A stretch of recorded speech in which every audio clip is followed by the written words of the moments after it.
Welcome back. On Tuesday, Gonzaga basketball received huge news with Killian Tillie returning to the team for his senior season. That night, Filip Petrusev also announced he'd be returning. That was a little less of a surprise, although still great news. The Zags still have one scholarship to fill, but with the roster coming into shape, I thought it was time to break down who I think will start, who will play in the rotation, and who will mostly be hanging out on the bench next season. First of all, I'm not ready to name a starting point guard yet. The Zags are actively recruiting Derek Thornton from USC, who was in town the past 2 days, but haven't received a commitment from him yet. It's obvious they want to bring in a grad transfer to fill that point guard role, so we're going to leave that open right now. So here are my starting, four sans point guard. Admon Gilder at the 2, Corey Kispert at the 3, Killian Tillie at the 4, and Filip Petrusev at the 5. The only real spot up for grabs in the starting lineup is Petrusev's, but I'm giving him the edge right now because he proved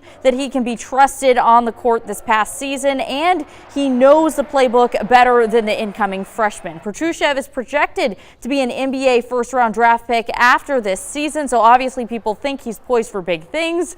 The thing about this last season, he was stuck behind 2 NBA first-round draft picks, so that would make sense why his playing time wasn't always consistent. With that being said about Petrusev, I think a local will be the first player off the bench for the Zags next season. Yeah, that guy, Anton Watson, in case you didn't catch my drift. The most appealing thing about Watson for this coaching staff is that he can play both on the perimeter and in the paint. That means Anton can spell Corey Kispert out on the wing or switch out for Killian Tillie. In a pinch, Watson could play a bit of the 5 position as well. His flexibility is going to be huge for a roster that is going to need a jack of all trades next season. The next player off the bench will be Drew Timme. Timme is going to provide so much energy and spunk to that second unit. He loves interacting with the crowd and is such a dynamic, hardworking player. For his freshman season, I think being one of the first players off the bench will be perfect for him.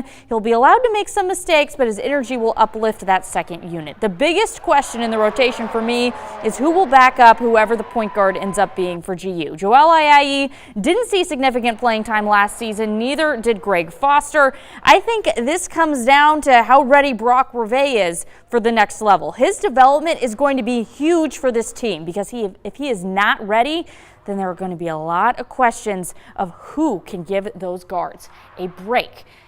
All in all, I think that it's going to come down to Joel Ayayi and Brock Reve for that last rotational spot. Mark Few traditionally keeps his rotation at 7 to 8 players. So that leaves 4 other scholarship players. I think Foster once again plays sparingly, while Pavel Zakharov is in the same boat. So that leaves Martinas Arlauskas and Omar Bayou. I think they both redshirt. There has already been a lot of talk about Arlauskas redshirting, and I think Omar still has some growing to do, and I mean that in a lot of different senses. The kid is still 16. He turned 17 on July 13th. Having a year to just focus on developing your basketball game at that age, and with his tools that he already has, well, the Gonzaga staff could really turn him into a monster with a redshirt season. So let's recap.